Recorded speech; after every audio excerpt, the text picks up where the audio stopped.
Welcome to my party, we're just getting started. A life is a dream or a nightmare scarring. Hand me a drink cause I think I'm going all in. Get me a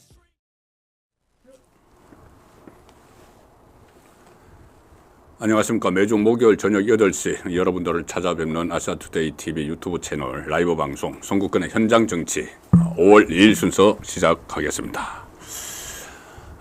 오늘 하루 여의도가 시끌시끌했습니다. 국회의사당. 이 정치판에서는 정말 눈 감으면 코 베어가는 일이 종종 발생을 합니다. 기막힌 일들이 일어났는데 오늘 일종의 네다바이 사건이 있었습니다. 네다바이 사건. 이 상대를 쏘겨가지고 뭐를 이제 탈취해가는 게 네다바이. 근데 이게 일본 말인데 이게 하도 우리나라에서 많이 쓰니까 제가 국어사전 찾아보니까 네다바이가 있더라고요.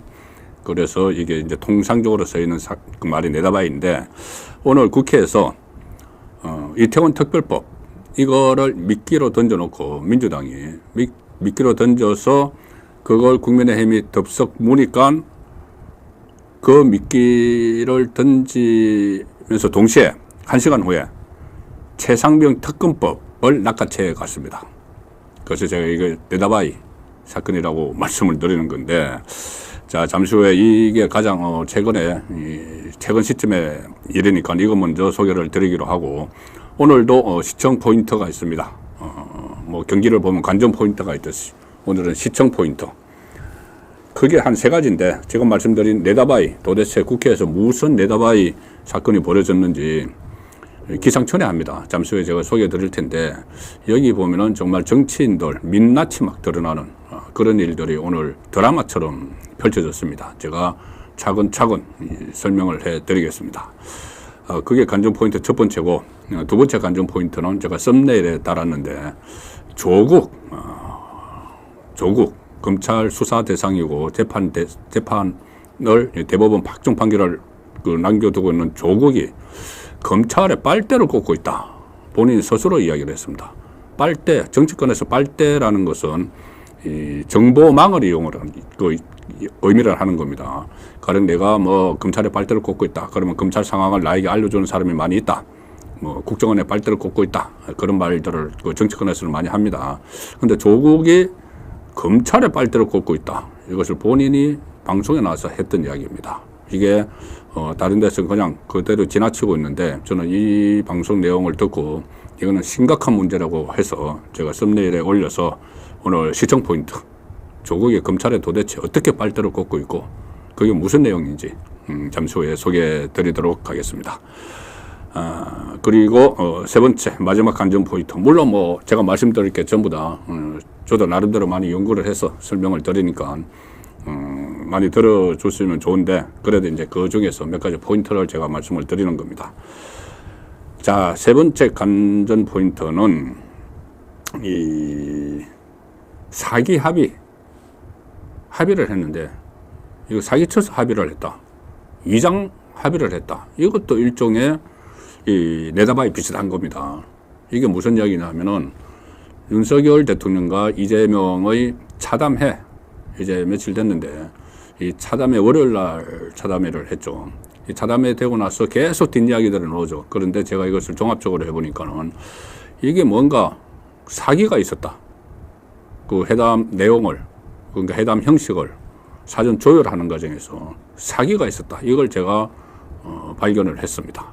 자, 그 내용을 오늘 또 소개를 드리도록 하고, 오늘도 마찬가지로 지난주 그리고 지지난주와 마찬가지로 일부는 지면 심층분석, 아시아투데이 기사 심층분석하는데 인터넷판 기사로 말씀을 드려야 되겠죠. 아침 조간신문 기사는 이제 구문이 됐습니다. 그래서 그때 낮 시간에 진행을 할 때는 조간신문을 신청 분석을 해드렸지만, 저녁 시간에는 아시아투데이에서 계속 인터넷판에 새로운 기사를 계속 올리고 있죠. 자, 그 기사를 중심으로 지면 신청 분석을 해드리고, 그 다음에 2부는 바로 이어서 진행을 하면서 이슈 집중 해부, 여기서 한 4가지 집중적으로 제가 분석을 할 겁니다. 첫 번째는 이재명, 박찬대, 추미애 삼각편대가 형성이 됐다. 보수 우파 진영을 괴멸시키고 초토화시키려는 목적으로 이 삼각편대가 형성이 된다. 자, 그래서 어떻게 이 앞으로 전국을 혼란스럽게 만들어 갈 것인지 그 부분을 짚어보고, 그렇다면 이 삼각편대에 맞서는 쪽이 있어야 되겠죠. 보수 우파 진영에서는 누가 맞설 것인가. 자, 지금 원내대표, 그 원내 사령탑이죠. 원내대표 경선은 나서려는 사람이 없어서 원래 내일 경선을 하려다가 9일로 밀어놨습니다. 그리고 이제 전당대회가 6월 말 7월 초가 있죠. 그럼 그때 선출되는 당대표, 그리고 9일날 선출되는 원내대표, 이 투톱이 이제 막아야 됩니다. 이 민주당의 당대표, 원내대표, 거기다가 지원군, 국회의장. 지금 국회의장이 사상 초유로 지금 좌파 진영의 지원군으로 나서겠다고 지금 경쟁을 벌이고 있습니다. 서로 충성 경쟁을 벌이고 있는데, 자, 그래서 그렇다면 그렇게 삼각편대가 뜨면은 좌파에서, 우파에서는 누가 막을 수 있을 것인가? 뭐 한동훈 이름 당장 생각이 나시죠. 그리고 뿐만이 아니고 지금 당대표로 맡겠다는 사람이 그전에는 별로 없어서 인물난이었는데 지금은 차고 넘칩니다. 갑자기 내가 한번 맡아보겠다고 하는 당대표감이 상당히 많이 지금 나타나고 있습니다. 나경원 비롯해서 이 원희룡 이야기도 나오고, 물론 뭐 근영세, 뭐 김태호, 중진들 쭉 등판 체배를 차리고 있습니다. 실제로 몇 명이나 나중에 좀 조율이 되겠죠. 그래서 누가 좌파의 삼각편대를 대적을 할 것인가? 아무나 대적할 수 없습니다. 지금 상황이 초비상 상태죠. 그래서 어느 조합이 과연 대적을 할 수 있을지 그 부분도 짚어보겠습니다. 그리고 박지원의 노회한 치고 빠지기, 개 XX, 김호중 포로에서 개 XX 3명을 겨냥해서 이야기를 했습니다. 지금 국회의장 김진표, 전임 국회의장 박병석, 윤석열 대통령까지. 그래놓고 본인은 방송사고였다. 자, 이게 방송사고일까요? 제가 한번 분석을 해보겠습니다. 그리고 말씀드린 대로 오늘의 시청 포인트, 조국 검찰에 빨떡 꽂았다. 조국 자기가 주장한 겁니다. 자, 그 말씀을 차례로 전해드리도록 하겠습니다. 먼저 지면 신청 분석입니다. 지면 신청 분석. 아시아투데이 이 기사입니다. 4시 반 늦게 나온 기사죠. 이 제목은 최상병 특검법 본회의 통과에 윤재옥 거부권 건의할 수밖에 없다. 자, 본회의 통과가 됐습니다. 실제로 최상병 특검법. 그런데 윤재옥 원내대표, 국민의힘 원내대표 겸 대표 권한대행이 용산에 거부권을 건의할 수밖에 없다. 자, 이게 얼마나 좀 무책임한 이야기인지도 제가 같이 말씀을 드리겠습니다. 이게 오늘 이 네다바이 사건이 일어났는데 국회에서 네다바이를 당한 쪽이 좀 무능하니까 네다바이를 당했겠죠. 사전에 철저히 준비했으면 그렇게 하지 않겠죠. 그래서 지금 원내 지도부도 비판의 대상이 돼야 됩니다. 이렇게 네다바이 당해놓고 이것을 다시 윤석열 대통령에게 넘기면서, 공을 넘기면서 이거 거부권 행사해 주세요. 이렇게 지금 하고 있는 겁니다. 일단 팩트를 말씀을 드리죠. 윤재옥 국민의힘 원내대표는 최상병 특검법이 야당 주도로 국회 본회의를 통과한 데 대해서 입법 과정과 법안 내용을 봤을 때 대통령 거부권을 건의해 볼 수밖에 없다. 자, 최상병 특검법이 오늘 열린 국회 본회의에서 야당 단독으로 통과가 됐습니다. 야당 의원들은 본회의 의사일정 변경을 통해서 법안을 표결에 붙여서 재석 168명 전원 찬성으로 가결을 시켰고, 이것이 상정이 되니까는 국민의힘 의원들은 퇴장을 해버렸습니다. 어차피 수적으로 안 되니까 퇴장하면서 항의 표시를 했는데, 뭐 그런다고 민주당이 안 하지 않죠. 그대로 통과를 시켰습니다. 168명 참석했는데 전원 찬성. 국민의힘 윤재옥 원내대표는 본회의에서 빠져나와서 규탄대회를 열었는데 이 거부권 건의를 하겠다. 이 용산에. 자, 그런 이야기를 했습니다. 제가 이게 뒷북치기보다는 이게 좀 공 떠넘기기 뭐 이런 차원인데, 이거를 요점을 제가 설명을 드리겠습니다. 잠시 후에. 일단 기사 내용은 윤재옥 원내대표 이렇게 이야기합니다. 애초에 오늘 최상병 특검법을 처리하겠다고 했으면 우리 당은 오늘 본회의 의사일정에 동의하지 않았을 것이다. 그럼에도 불구하고 오늘 처리하지 않을 것처럼 국회의장과 야당 원내대표가 여당 원내대표를 기만했다. 이걸 제가 내다바이 당했다는 표현을 쓰는 겁니다. 김준표 국회의장을 향해서도 윤재욱 의원 의사일정 변경을 했지만 여야 간 법안 내용에 대해 수기할 시간을 주겠다고 약속을 해놓고도 민주당과 짬짬이 해서 입법 폭주한 것이 개탄스럽다. 바로 어제 양당 원내 수석 부대표끼리 이태원 특별법을 조금씩 양보해서 의회 정치 복원을 보여주자고 한 그 희망에 침을 뱉은 거랑 마찬가지다. 자, 이게 무슨 이야기냐 하면은, 자, 상황이 이렇게 됐습니다. 윤석열 대통령과 이재명이 월요일 날 차담회를 했었죠. 자기들은 영수회담이라고 주장하지만 영수회담 아닙니다. 지금 차담회, 뭐 단독회담, 이제까지는 뭐 이름을 붙일 수가 있는데 어쨌든 차담회에서 이재명이 15분 동안 일방적으로 막 읽었지 않습니까?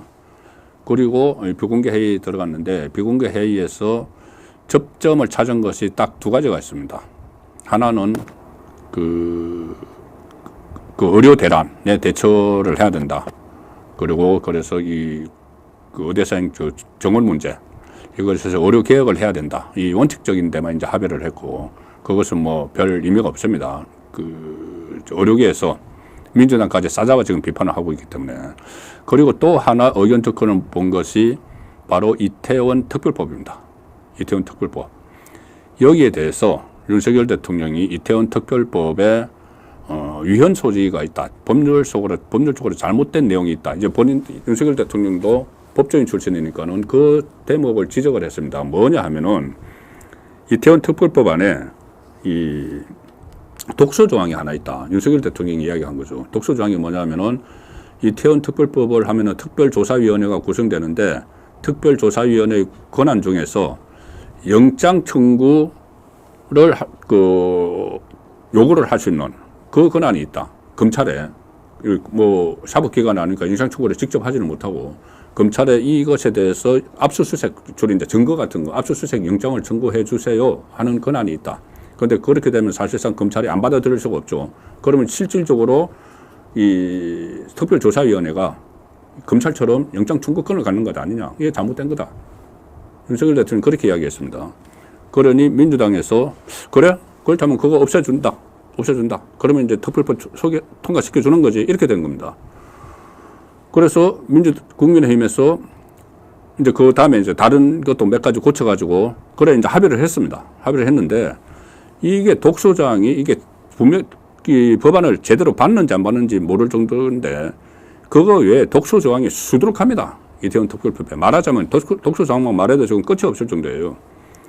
이 가령 예를 들어서 이 어떤 그 지원을 해주는 피해자 지원을 해주는 대상이 희생자의 가족, 뭐 형제, 자매 다 있는데 그 전에 희생자의 삼촌까지 들어가 있었어요.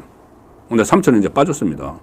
그리고 희생자뿐이 아니고 이태원에 그 근처에 있었던 사람들, 그 점포의 종업원들, 그리고 거기서 트라우마를 받고 있는 사람들, 이게 이제 선별조사위원회에서 신청을 하면은 이게 이태원 피해자 이렇게 이제 인정을 해주면은 지원을 해주는, 그러니까 무한적으로 늘어날 수 있고 이런 상황, 뭐 독소 조항이 많이 있습니다. 그리고 그 위원장을 민주당 소속, 사실상 민주당 소속인 국회의장이 지명하는 사람을 위원장을 한다. 이런 여러 가지 독소 조항이 있는데 그것은 제대로 따지지도 않고 이제 합의를 해줬습니다. 그래, 그러면 윤석열 대통령이 지목한 그 독소 조항은 빼자. 그리고 몇 가지 더 뺐죠. 뭐 삼촌까지 뭐 지원 대상 뭐 이런 것도 뺐습니다. 어쨌든 그래서 이거를 통과를 시켰습니다. 오늘 본회의에서 땅땅 쳤습니다. 그것도 국민의힘도 다 들어갔죠. 국민의힘도 다 들어가가지고 그냥 거의 뭐 만장일치로 뭐 통과를 시켜버렸습니다. 자, 그런데 이때부터 문제가 발생합니다. 이게 미끼라는 이야기죠. 그래서 제가 내다봐야라는 표현을 썼는데 뭐냐 하면은 오늘 원래 본회의를 열어서 그 안건만 처리를 하기로 했습니다. 김준표 국회의장이 약속을 하기로 그 안건 말고 최상병 특검법은 여야 합의를 하면은 내가 안건으로 상정하겠다. 이렇게 이야기를 했어. 그런 줄 알았다는 거죠. 윤재옥은. 자, 그런데 갑자기 김진표가 민주당하고 같이 해서 의사일정을 변경을 해서 최상병 안건을 상정을 해버립니다. 최상병 특검법 안건을. 그러니까 미끼를 딱 던져가지고 이태원 특별법을 미끼를 삼아서 딱 뒤통수를 치는 거죠. 그래서 국민의힘은 이게 뭐야 해서 다 퇴장을 하고 그 상황에서 민주당이 단독으로 강행 처리를 해버린 겁니다. 자, 하나 지금 궁금하신 게 하나 있죠. 김진표가 왜 이것을 해줬을까? 지금 김진표가 이 최상병 특검법을 그 안건을 상정 안 한다고 해서 여야 합의가 없으면 안 한다고 해서 민주당 안에서 엄청나게 욕을 먹고 있죠. 박지원 같은 경우는 김어준 포로 나가서 그거 안 한다고, 김진표가 상정 안 한다고 개 XX라고 한 것이 그대로 방송에 타서 논란이 됐죠. 김진표는 박지원에게 개 XX가 됐습니다. 그리고 그 전에 박병석 또 좀 그런 식의 국회 운영을 했다 해서 같이 박병석도 개 XX, 윤석열 대통령까지. 자, 그런데 어쨌든 김진표 개 XX 소리를 들었죠.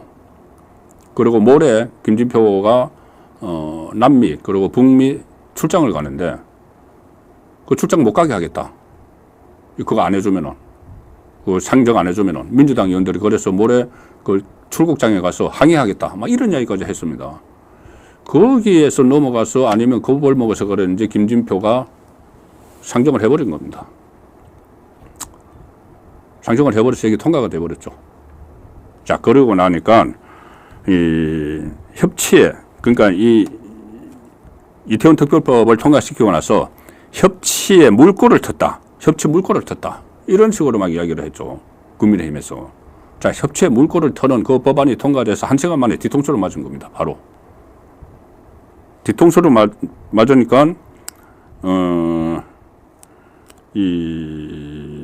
뒤늦게 이제 윤재옥이 윤석열 대통령에게 거부권을 요청을 하겠다.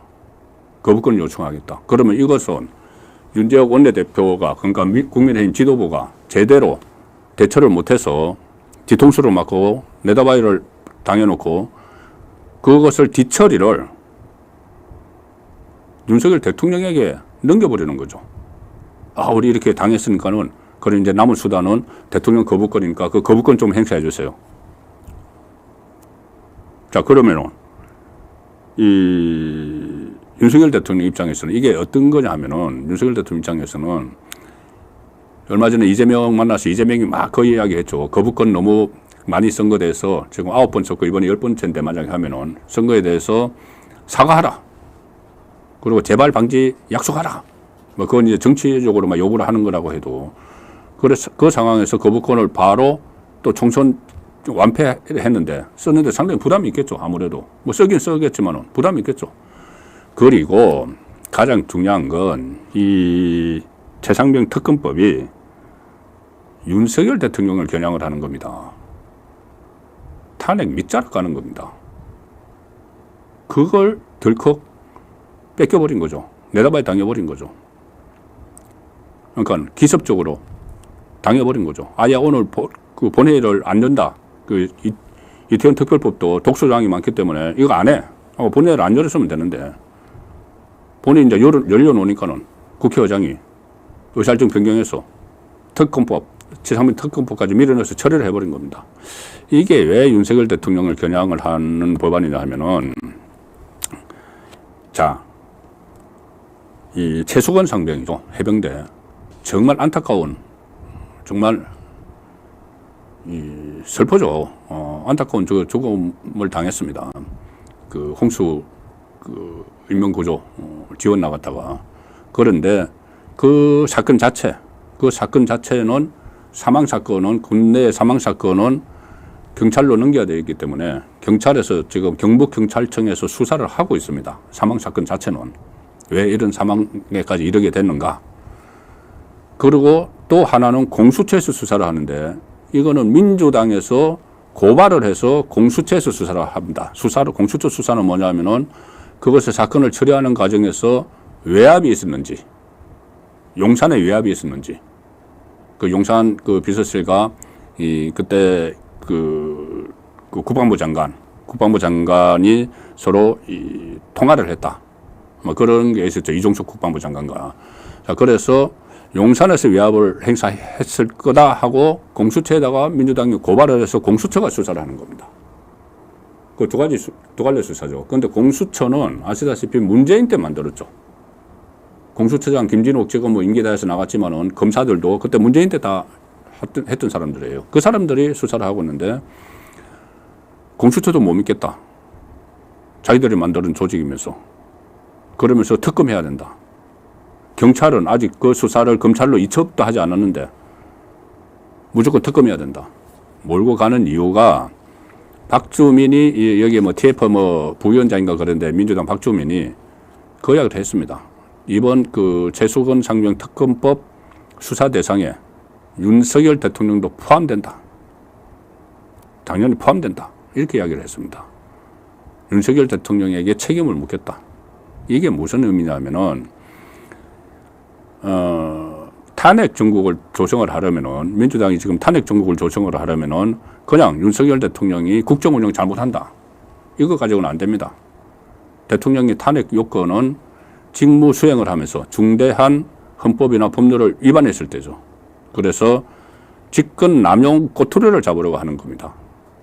이 최수건 상명 특검을 통해서 윤석열 대통령이 직권을 남용했다. 이 꼬투리를 잡으려고 하는 겁니다. 그러니까 이 수사를 축소를 하는 그 직권을 남용했다. 그런데 이게 법률적으로는 이 해병대 수사단의 수사권이 없기 때문에 그 경찰로 넘기는 거기 때문에 이 직권 남용이 안 된다는 게 이제 법적의 이야기지만은 그건 법률적으로 그렇고 정치적으로 이제 그런 꼬투리를 만들어서 탄핵 소추를 하려고 하는 그 발판으로 삼으려고 하는 게 바로 이 최수건 상명 특검법입니다. 그런데 이게 이 엄청난 이 대통령에게 부담을 주는 그것을 속수무책으로 당해놓고는 그 거부권 행사해 주세요. 우리 당했어요. 이렇게 지금 하고 있는 거죠. 그러면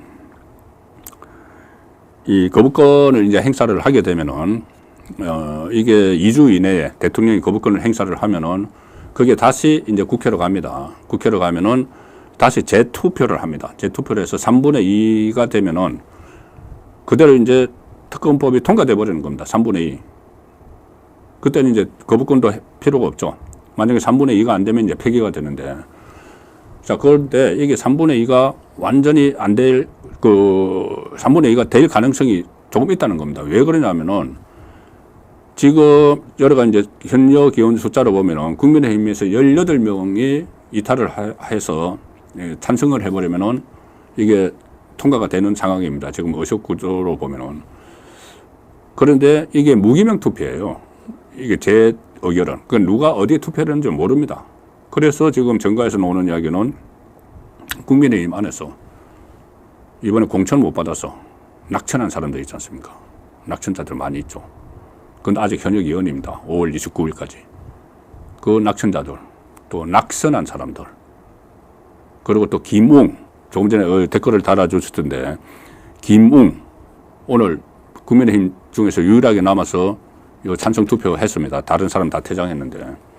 그리고 몇몇 의원들이 가령 예를 들어서 안철수 의원도 이 특검법에 여야가 합의하면 찬성하겠다고 했죠. 근데 합의가 안 됐으니까는 오늘도 합의가 전제됐을 경우다 이야기했지만 어쨌든 그런 몇 사람, 낙선한 사람 하면은 18명 넘겨버릴 수도 있는 상황이에요. 그 상황입니다. 그래서 거부권을 행사하더라도 이게 어떻게 될지 모르는 그런 엄청난 거를 오늘 내다봐야를 당한 겁니다. 자, 그래서 일단은 이 거부권을 행사를 할 걸로 예상이 됩니다. 당연히 거부권 행사를 해야죠. 오늘 이게 통과되고 나서 정진석 비서실장이 5시 쯤에 넘어서 긴급히 브리핑을 했습니다. 정진석 용산 비서실장이 직접 브리핑을 했습니다. 여기에도 보면 상당한 우려가 담겨 있습니다. 브리핑 내용을 보면은 일단 대통령실 입장인데, 공식 입장인데 일단 유감을 표명을 하고 민주당에 대해서 이렇게 이야기합니다. 공수처와 경찰이 이미 본격 수사 중인 사건임에도 야당 측이 일방적으로 주도하는 특검을 강행하려는 것은 진상규명보다 다른 정치적 의도가 있다고 볼 수밖에 없다. 이 다른 정치적 의도가 탄핵 자력 간다는 겁니다. 용산도 그걸 지금 파악을 하고 있죠. 협치 첫 장의 잉크도 마르기 전에 민주당이 입법 폭주를 강행했다. 민주당 특검법 강행 처리는 최상병의 안타까운 죽음을 이용해서 정치적인 목적으로 악용하려는 나쁜 정치다. 아주 톤이 세죠. 그리고 이렇게 이야기합니다. 마지막으로 일방 처리된 특검법이 대한민국을 혼란에 빠뜨리는 사례로 남을 것이란 우려가 큰 만큼 대통령실은 향후 엄중하게 대응할 것입니다. 거부권 행사하겠다는 이야기랑 마찬가지죠. 자, 그래서 일단 거부권을 행사를 이제 10번째로 하는데, 그러면은 어쨌든 윤석열 대통령에게는 부담이 되는 거죠. 이 총선에서 패배하고 나서 또 거부권을 행사하고, 자, 이런 상황. 그리고 이게 거부권을 행사해도 나중에 재표결에서 상당히 또 부담이 되는데, 이걸 제대로 대응을 하지 못해서, 내다바이를 당했어요. 입법 내다바이 당한 거죠. 미끼, 이태원 특별법을 미끼로 해서 내다바이를 당하는 이런 어설픈 대응으로 새로운 화근거리가 하나 생겼다. 자, 그렇게 일단은 정리를 해드리겠습니다. 국민의힘 의원들이 재표결에서 이탈하지 않고 이것을 다시 부결시킬 가능성이 일단은 높다고 보지만, 어쨌든 새로운 화근거리가 하나 생긴 것은 맞습니다. 그리고 곧 이 원내대표 자리에서 물러날 윤재욱 원내대표가 미숙한 일 처리를 했다는 것은 부정할 수 없는 사실입니다. 아시아투데이 두 번째 기사는 한동훈 이야기입니다. 한동훈. 자, 한동훈 사퇴 20일 만에 목격담. 20일, 한동훈 사퇴 이제 20일 됐습니다. 한동훈 전 비대위원장. 20일 만에 목격담. 이것이 오늘 또 화제가 됐는데, 낯 익은 얼굴이라 찰칵 찍었다. 이게 어떤 내용이냐면, 지금 사진도 지금 계속 나올 텐데, 이 한동훈 전 국민의힘 비대위원장이 지난 1일입니다. 어제 서울 강남구 도곡동 자택 인근에서 찍힌 사진이 지금 인스타그램, 그 다음에 온라인 커뮤니티, 여기 게재돼서 눈길을 끈다. 저 사진입니다. 저 사진인데, 특히 저 신발이 그때 유세할 때 당시에 막 운동화 신고 다니죠. 바로 그 신발이다. 그리고 뒷모습도 상당히 유사하죠. 그리고 이 사진을 찍은 사람은 저 앞에서 오다가 한동훈 위원장과 눈이 마주쳤고, 서로 모르는 사이인데, 그래서 한동훈 위원장이 눈인사를 하고 가서 뒤에서 저 사진을 찍어서 올린 겁니다. 저 이제 한동훈 비대위원장이 거의 확실한데, 사진을 게재한 사람은 이렇게 이야기합니다. 지인이 직접 찍은 사진이다. 낯 익은 얼굴이라 눈 인사를 하고 문득 뒤돌아 사진을 찍었다고 하더라. 방송이랑 똑같다고 한다. 이렇게 남겼습니다. 자, 그래서 어쨌든 이 한동훈 비대위원장이 한 20일 만에 저런 사진이 찍혔는데, 그리고 오늘 또 이런 소식도 들렸습니다. 김흥국, 호랑나비 가수 김흥국, 그때 총선 때 국민의힘 유세 지원단에 있었죠. 얼마 전에 방송에 나와서 내가 그렇게 고생을 했는데 선거 끝나고 누가 하나 고맙다는 인사하는 사람 없더라, 국민의힘에서. 그런데 그 방송에 나가고 나서 전화가 폭주한다고 합니다. 국민의힘 사람들이 고맙다고. 그런데 그중에 한동훈 전 위원장도 있었다. 한동훈 전 위원장이 전화를 해서 몸이 좀 추스러지면은, 한동훈 위원장 본인의 몸이 추스러지면은 식사를 모시겠다. 이렇게 이야기를 했다고 합니다. 그래서 이제 이게 왜 제가 소개를 드리냐 하면은, 별거 아닌 것 같지만은, 정치권에서는 사진 한 장이 주는 메시지가 있습니다. 항상 있을 때가 있어요. 가령 이런 거죠. 지금 윤석열 대통령이 좀 기억을 해보시면은, 그때 검찰총장 당시에 추미애 법무부 장관이 막 징계를 하고 해서 아크로비스타 아파트의 자택에 침거를 한 적이 있었죠. 그리고 검찰총장 그만두고도 이 공개석상에 이제 정치에 뛰어들기 전에 어느 정도 일정 기간에 모습이 안 보였는데 그때 사진 기자들이 거의 진을 쳤습니다. 그래서 나왔던 게 이 패딩 입고 외출하는 사진, 그리고 반려견 데리고 산책하는 거, 이런 게 그때 나와서 그게 다 신문에 보도가 됐죠. 이제 그런 것들이 그냥 평범한 일상이지만은 대중의 큰 관심을 받고 있다는 증거입니다. 그 상징적이죠. 그래서 한동훈 비대위원장도 저런 뒷모습 사진 하나도 오늘 하루 종일 회자가 되고 하는 것은 그만큼 한동훈이 관심을 받고 있다. 그래서 이 복귀를 할 것인가 안 할 것인가. 자, 그런 관심이 있기 때문에 조만간 전대에 출마할 것인가 안 할 것인가. 그래서 저런 사진이 제가 소개해도 드리고 관심의 대상이 되고 있는 상황입니다. 한동훈 비대위원장 조금 잠시 후에 다시 간략하게 말씀을 드리기로 하고, 자, 아시아투데이 마지막 소개해드릴 기사는 오늘 사설입니다. 사설 내용은 도 넘은 비리 횡행한 선관위 반드시 개혁해야. 자, 선관위 오늘 하루 종일 이것도 소동이었죠. 요즘 여기저기서 막 터집니다. 일단 사설 내용은 선관위 직원들이 기강회의로 무당 결건을 일삼고 사무총장 아들을 세자라고 불렀다고 하죠. 그러면 사무총장은 왕이 되는 겁니다. 온갖 채용 비리를 저지르다 철퇴를 맞게 됐다. 그래서 채용 비리에 가담한 전현직 직원 검찰에 수사 요청 관련 자료를 송부하고 했는데, 또 오늘은 이 감사원이 감사를 하는데 무슨 자료를 통째로 막 다 분쇄를 해버렸다거나 아니면은 다 깡통 휴대폰을 제출을 했다거나 조직적으로 감사를 방해했다, 이런 기사도 있었죠. 그런데 이게 빙산의 일각일 수가 있다는 겁니다. 간략히만 말씀드리면은 뭐냐면은 선관위가 그때 자녀 특혜 비리, 특혜 채용 이런 의혹이 막 불거졌을 때 감사원이 감사를 못 받겠다고 버텼죠. 우리는 헌법기관인데 왜 감사원이 감사를 받느냐? 우리 자체적으로 하면 되는 거야. 그래서 못 받겠다고 버텼습니다. 그런데 감사원은 헌법은 헌법기관으로 국회, 대통령, 정부, 법원, 헌재 이런 것만 인정을 하는 거지, 거기만 감사 안 하는 거지. 선관위는 아니야. 감사 받아야 돼. 그래서 서로 티격태격 하다가 결론을 내린 게, 합의를 본 게 자녀 특혜 채용만 감사를 하기로 해서 그 감사만 한 겁니다. 그 감사를 했는데 이런 엄청난, 오늘 조간에 전부 다 도배될 정도로 그런 복마전 같은 일이 다 들통이 난 거죠. 자, 그런데 말씀드린 대로 특혜 비리만 했는데 지금 우리 감사원의 인원이 무려 3,000명입니다. 3,000명인데 미국 감사원이 아니고 선관위 직원이 3,000명인데 미국 연방 선관위 직원이 500명밖에 안 됩니다. 우리나라에 왜 이렇게 많느냐? 업무가 그만큼 많아서 그래요.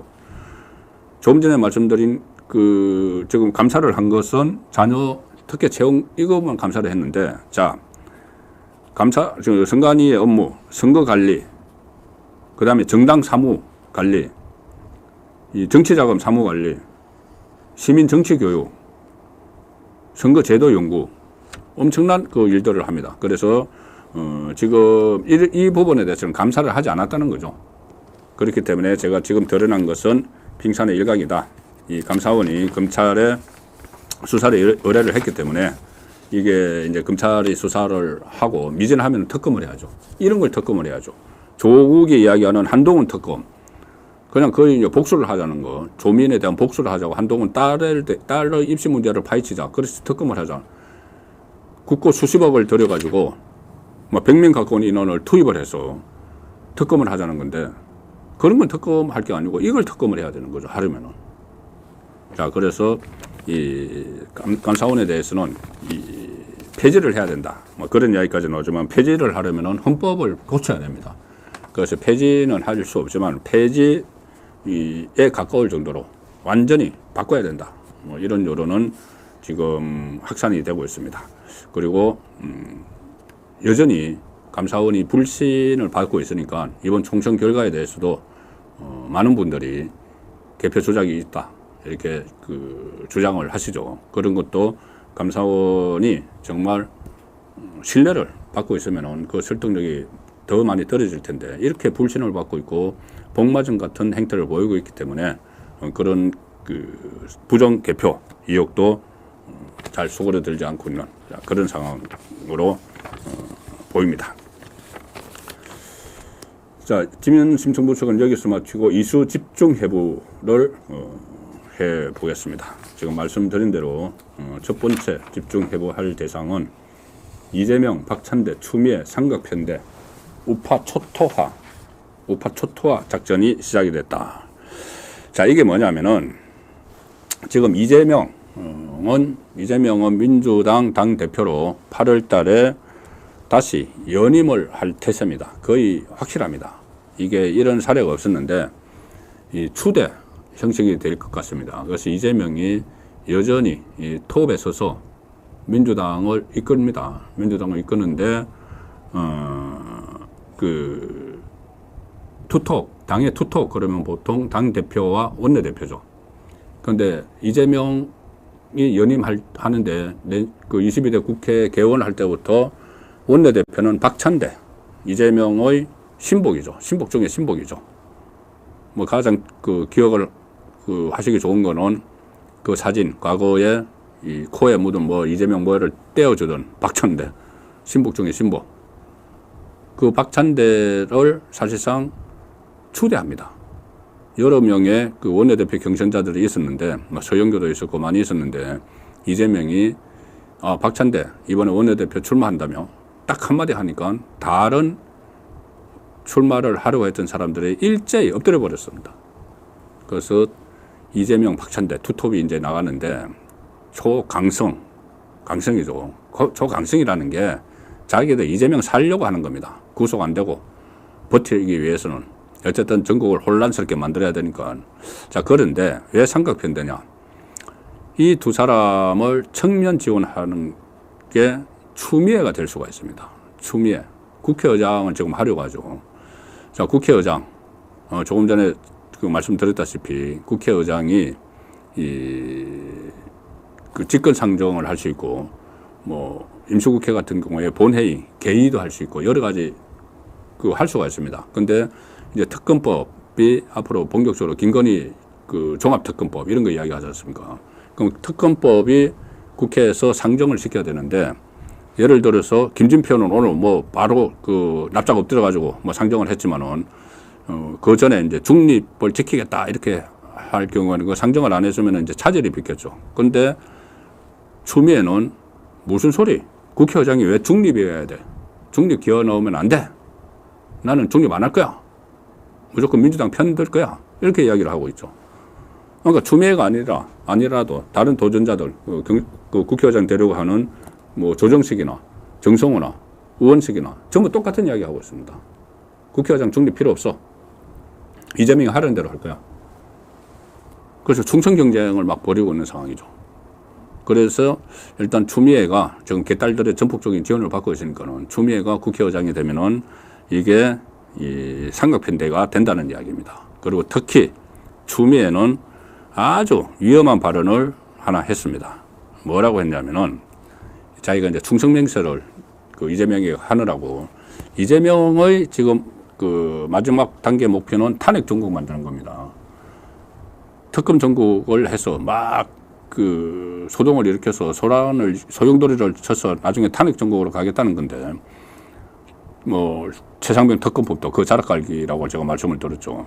자, 그런데 추미애가 뭐라고 했냐면은 자기가 박근혜 전 대통령 탄핵을 할 때 그때 야당 대표였죠. 야당 대표였는데 그 탄핵을 하지 않고 뭐 거국 중립 내각 구성 뭐 이런 대안이 있었는데 자기는 거기에 반대했다. 꼭 탄핵을 해야 된다고 생각을 했다. 이렇게 이야기하면서 그때 일이 되풀이 된다면, 그러니까 탄핵 정국이 윤석열 정부 들어서 탄핵 정국이 되풀이 된다면은 뭐 민심에 따라서 뭘 하는 것을 주저하지 않겠다. 뭐 이런 식으로 이야기를 했어요. 그러니까 탄핵 정국이 되면은 탄핵 소추안, 직권 상정하고 적극적으로 내 몸을 불살라서 이재명을 돕겠다. 충성맹세라는 거죠. 그래서 삼각편대가 우파 초토화 작전을 벌이게 된다. 자, 그래서 제가 그 상급편대 말씀을 드렸고, 추미애는 이 윤석열 탄핵에 힘을 보태겠다고 사실상 선언을 하는 상황인데, 그러면은 또 다른 국회의장들도 지금 경쟁적으로 충성 경쟁을 이재명에게 벌이는 상황. 자, 이것이 지금까지 보지 못했던 그 초비상 상황에 돌입을 하는 겁니다. 국민의힘 입장에서 보면은. 이게 그래도 그 전에는 몇 가지 막 입법, 뭐 그 탄핵 정국, 뭐 이렇게 가도 몇 가지 견제 장치가 있었죠. 하나는 대통령의 거부권. 근데 탄핵 이런 거 거부권을 사용할 수가 없습니다. 일반 법안은 그렇다고 해도. 자, 그리고 또 하나는 이 국회의장이 일단 중립을 지키라고 당적을 이탈을 해서 이 국회의장이 가지고 있는 직권상정 권한, 아니면 국회 본회의 개의권 이런 것을 가지고 좀 견제를 하는 역할을 했는데, 지금 국회의장 후보들이 견제는 무슨 견제, 중립은 뭐 이러면서 무조건 다 해주겠다. 이재명이 원하면 뭐든지 다 법안 상정해주고 다 해주겠다. 국회 열고, 오늘 김진표가 뭐 한 것처럼 김진표가 시범을 보였습니다. 그리고 이제 김진표는 이제 모레 또 해외 출장 가겠죠. 해외 출장 못 갈까봐 뭐 오늘 그렇게인지 모르겠다는 생각도 드는데, 국회의장의 위신이 말이 아닙니다, 지금. 박지원한테 개 XX 소리 듣고도. 자, 그래서 어쨌든 국회의장도 견제 역할을 못 하죠. 또 하나 통제 역할을 할 수 있는 것이 법사위원장입니다. 국회 법사위원회에는 모든 법안들이 법사위에 일단 거쳐서 본회의로 가야 됩니다. 이 법사위에 전문가들이 있어서 전문위원들이 자구심사, 이렇게, 그러니까 법안 내용을 하나하나 심사를 하는 그 역할을 합니다. 이게 제대로 형식에 맞게 됐는지. 그래서 법사위가 이거 안건을 계류를 해버리면은 또 골치 아픈 일이 벌어지죠. 그래서 지금까지 이 국회의장을 갖지 못하는 그 소수당에서 법사위원장을 가져서 노무현 때 그렇게 만들었습니다. 그래서 좀 견제를 할 수 있게 만들었는데, 이번에는 22대에서는 민주당이 법사위를 포함해서 17개 상임위를 전부 다 독식하겠다고 선언을 해버렸죠. 독식하겠다고 선언을 했기 때문에 이 법사위도 견제를 못합니다. 그러면은 이게 지금 이제 무소불위로 막 치고 나갈 텐데, 이걸 누가 대적을 할 것인가?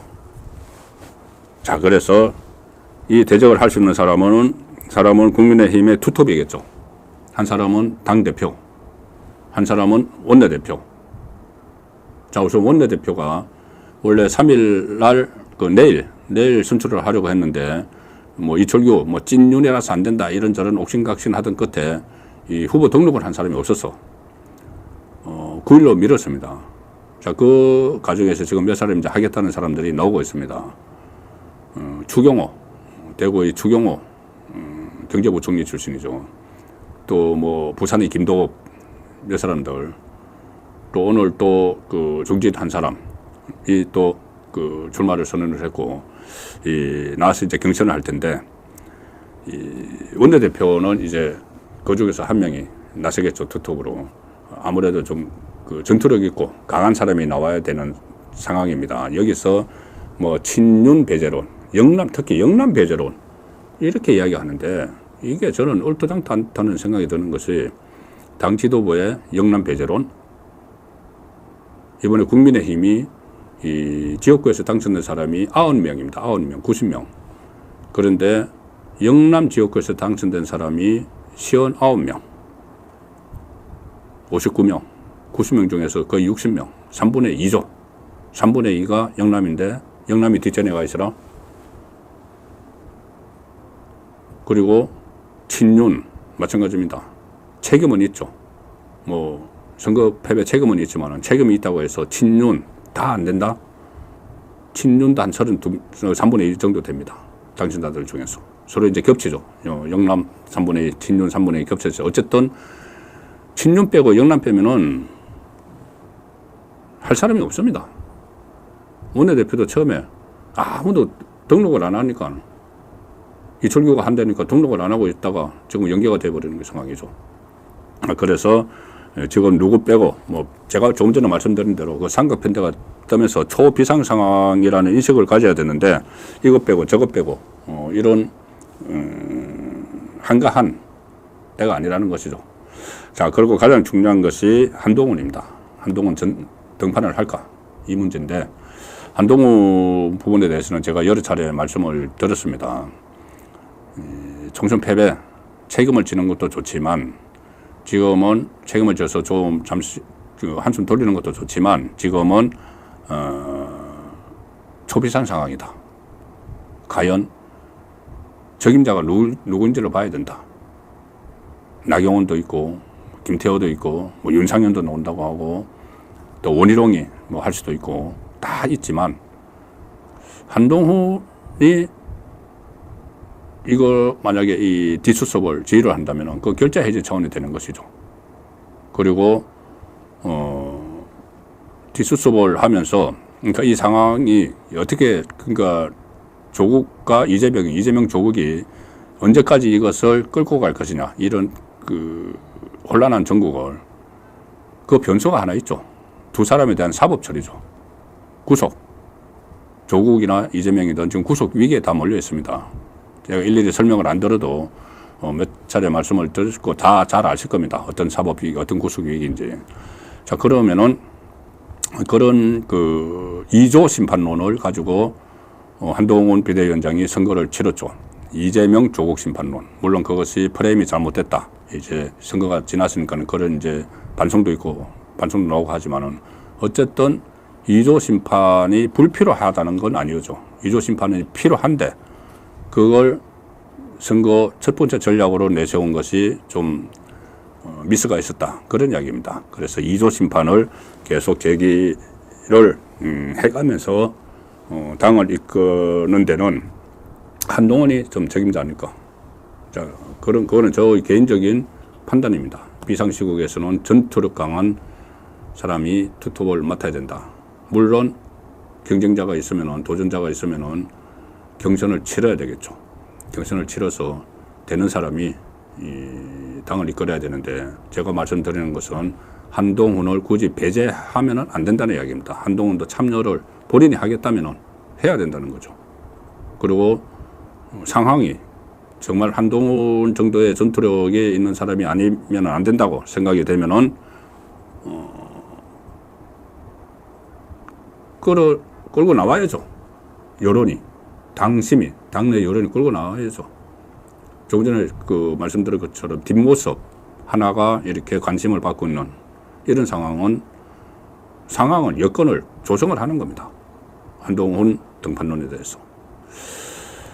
이 부분에 대해서는 제가 말씀드릴 때마다 이 찬반이 많이 계신 것 같아서 저의 판단이다. 제가 정치부 기자 생활을 한 35년을 했습니다. 그래서 이런 상황에는 평상시에 이 당을 이끌 사람들이 있고 초비상시국에 당을 이끌 사람들은 좀 달라야 된다. 스타일이 달라야 된다. 그런 차원에서 제가 제 판단을 말씀을 드린 거라는 점을 다시 확인을 하겠습니다.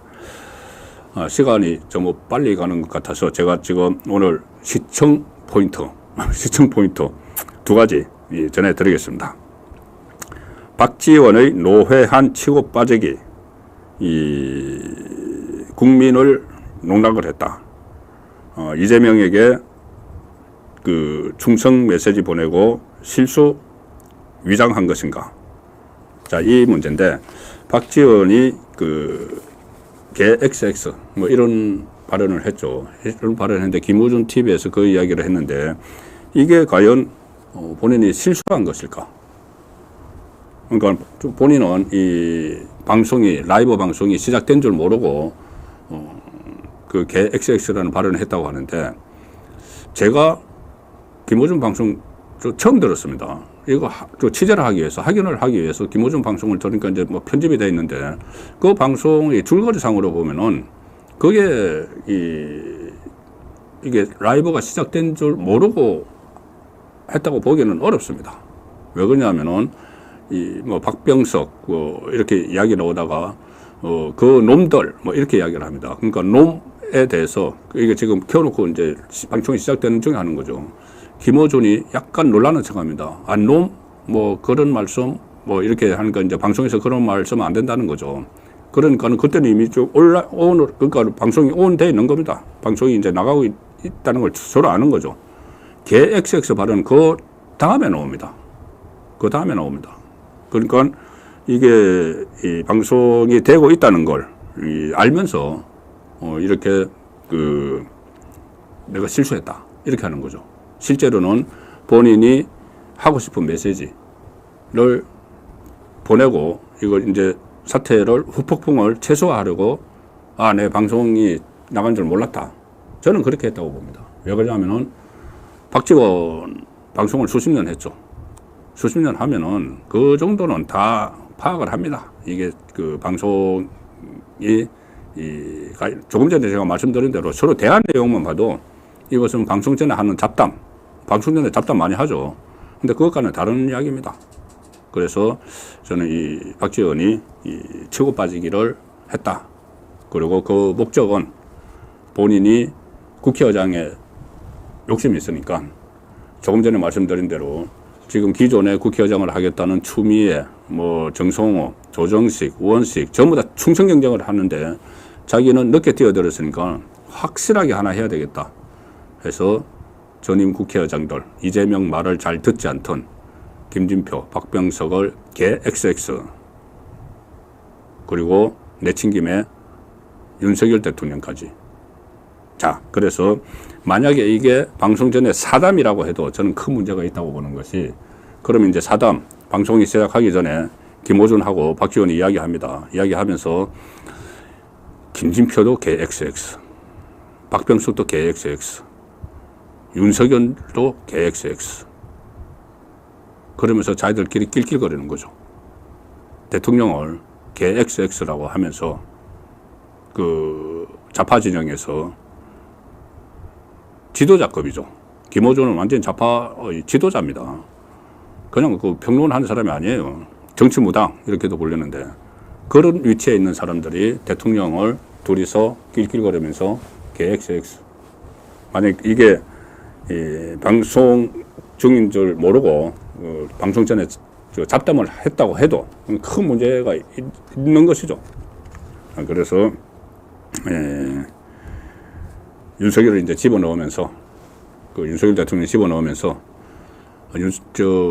이재명에게 그 협조를 하지 않은 박병석과 김진표는 우리의 적인데 윤석열급의 적이야. 그 정도로 나쁜 적이야. 그래서 윤석열 대통령까지 지금 끼워넣은 겁니다. 그래서 이제 박지원의 노회한 치고 빠지기인데 이건 사실상 국민을 농락을 한 것이다. 저는 그렇게 파악을 하고 있습니다. 저도 박지원 당선인이 DJ 정부 청와대에서 그때 그 홍보수석하고 비서실장 할 때 저도 같이 취재를 해서 취재 과정에서 많이 접촉을 했기 때문에 그 스타일을 잘 알죠. 절대 그런 실수를 할 사람이 아닙니다. 의도적인 실수, 의도된 실수는 충분히 할 수 있는 스타일이죠. 그래서 이것 역시도 지금 이재명을 위한 여러 가지 충성 경쟁들이 벌어지는 그 중에서 나온 것이다. 그런 말씀을 정리해서 드리겠습니다.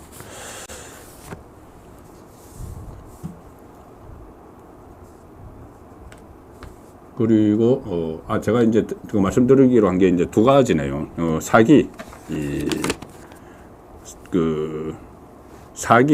합의 이 문제가 있고 하나는 조국이 검찰에 이제 빨대를 꽂았던데 이 사기 이 부분은 뭐냐면은 그때 이 용산 차담회 할 때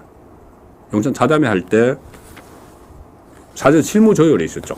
사전 실무 조율이 있었는데 거기서 사실상 사전 실무 조율에서 그러니까 차담회를 어떻게 진행을 할 것인지 그 문제를 합의를 했는데 그걸 이재명이 깨버렸다는 이야기입니다. 뭐냐면은 그때 이 실무 조율을 누가 했냐면은 민주당 이재명 대표 비서실장 천준호 그리고 그 밑에 건혁기 정무기획실장 이 두 사람이 나섰고, 용산에서는 그 홍철호 정무수석 그리고 차순호 정무비서관이 나섰는데, 그때 내용은 그러니까 의제는 합의를 안 하기로 했죠. 그래서 이재명님이 무조건 하자 뭐 이렇게 이야기를 했던 거고, 그 세 차례 준비 회동에서 실무 회동에서 모두 발언 순서 그리고 시간 룰을 정했습니다. 룰을 정했는데 어떻게 정했나 하면은 일단 그 서로 첫 만나서 인사하는 것까지만 공개를 하고 언론에 공개를 하고, 그 다음에는 취재진이 퇴장을 해서 비공개를 하자. 그리고 윤석열 대통령이 먼저 모두 발언을 하고 그 다음에 이재명이 하는데, 모두 발언 시간은 3분 내지 5분, 그리고 그거부터 좀 길다, 아주 짧게 하자, 이렇게 서로 합의를 했다는 겁니다. 합의를 해서 이제 두 사람이 윤석열 대통령과 이재명이 이제 만났죠. 만나서 그때 이제 서로 덕담을 했죠. 인사말을 했죠. 날씨 이야기도 하고. 그러면은 당초 예정된 대로 거기서 이제 취재진이 나가는 거죠. 나가고 비공개 상태에서 모두 발언을 해야 되는데, 취재진이 이제 당초 약속된 대로 그 이제 풀 기자로 들어가면은, 저도 그 많이 취재를 건 풀 기자로 들어가 봤지만, 풀 기자로 들어가기 전에 그 홍보 쪽에서 이야기를 합니다. 오늘은 어디까지 듣고 퇴장을 해야 된다.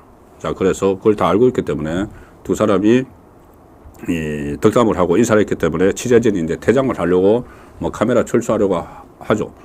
그때 갑자기 이재명이 퇴장하지 말고 이렇게 하면서 기자들을 다시 불러 세웁니다. 불러 세워서 제가 대통령님한테 드릴 말씀을 써가지고 왔다.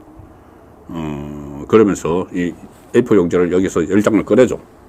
대통령님 말씀을 먼저 듣고 말씀드릴까 했는데, 그러면서 이게 원래 이제 대통령 먼저 하기로 돼 있으니까, 그러면서 윤석열 대통령이 힐끗 쳐다봅니다. 그러니까 윤석열 대통령이 마지못해서 손님이니까 먼저 하시라.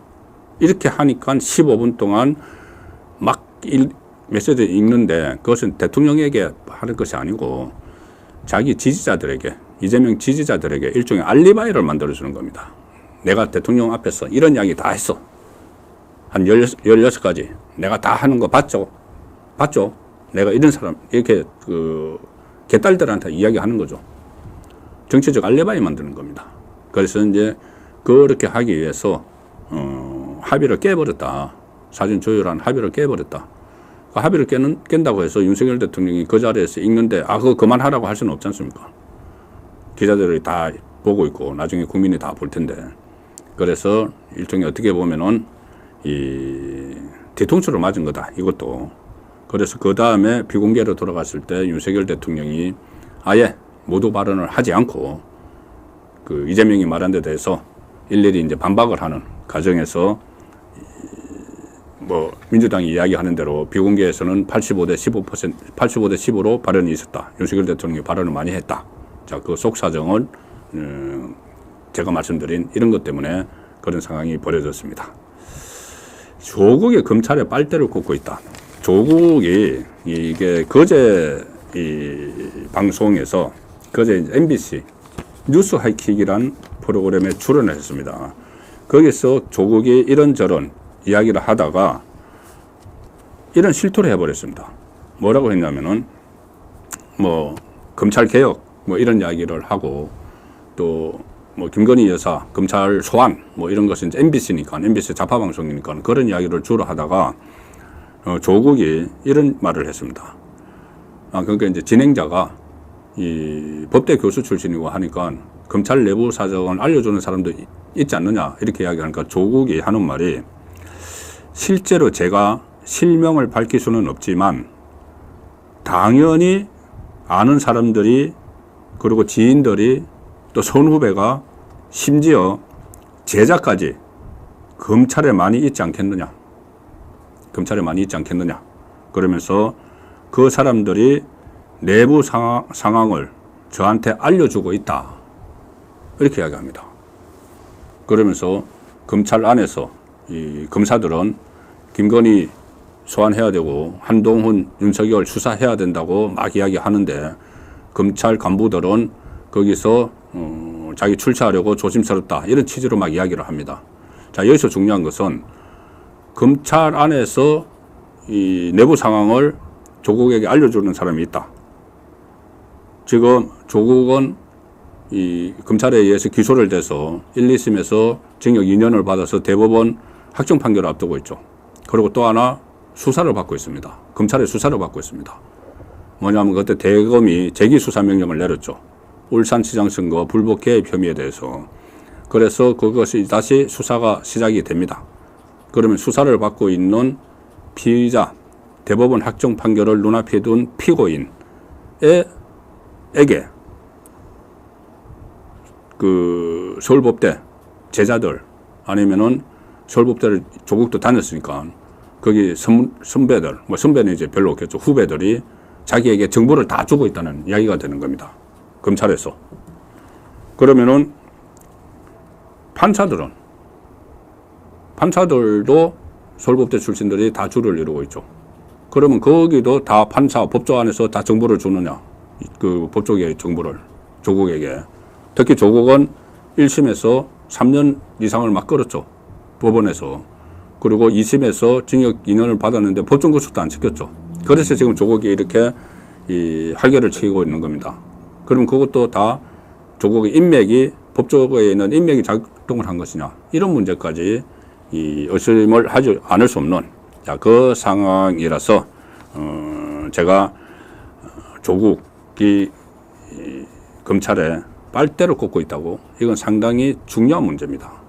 이게 본인이 그 빨대를 꽂고 있지 않는데 뭐 꽂고 있다고 거짓말을 한 것이라면 그것도 그거 나름대로 그 밝혀야 되고 정말 이렇게 이야기했죠. 실명을 밝힐 수는 없지만은 당연히 아는 사람들, 지인들, 선후배, 심지어 제자까지 검찰에 많이 있어서 내부 상황을 저한테 알려주고 있다. 이 말이 의미가 뭔지 이런 부분도 지금 파악을 해야 된다. 가뜩이나 검찰과 법원이 이 선거 이후에 그 정치권의 눈치를 보면서 이재명도 마찬가지고 제대로 역할을 하지 않고 있다. 이런 그 지적들이 나오기 때문에 정말 검찰의 내부 정보망이 조국에게 있어서 이런 저런 이야기들을 해주는지 그 부분도 분명히 밝혀야 되지 않겠는가 그런 생각을 해봅니다. 자, 오늘 그 5월 2일 보내드린 송국건의 현장 정치 라이브 방송은 일단 여기서 마치겠습니다. 지금 상황이 상당히 그 오늘 국회에서 최수건 상병 특검법을 마치 정말 내다봐야 하듯이 이렇게 처리를 하고 바로 윤석열 대통령과 무슨 뭐 자기들 말로는 영수회담, 차담회를 해서 앞으로 기회 있을 때마다 만나자 뭐 이런 식으로 이야기를 했지만 그게 다 한쪽에서는 그렇게 이야기를 하고 한쪽으로는 완전히 뒤통수를 치고 다수당의 행포로 탄핵 자력을 까는 그런 특검법을 통과를 시키고 자, 이런 행태를 보이고 있습니다.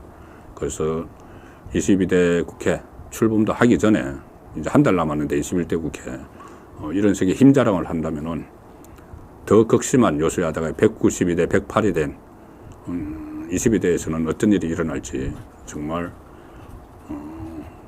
예상은 가능합니다만은 실제로 그런 일들이 일어날지 탄핵 중국 국민의힘 입장에서는 단단히 대비를 해야 되고 그 대비를 하는 첫걸음은 지금 원내대표 경선 그리고 6월 말 7월 초 전당대회에서 새 지도부 선출이 될 겁니다. 네, 준비한 방송은 오늘 내용은 여기서 마치도록 하겠습니다. 감사합니다. Welcome to my party, we're just getting started. A life is a dream or a nightmare scarring. Hand me a drink cause I think I'm going all in. Get me a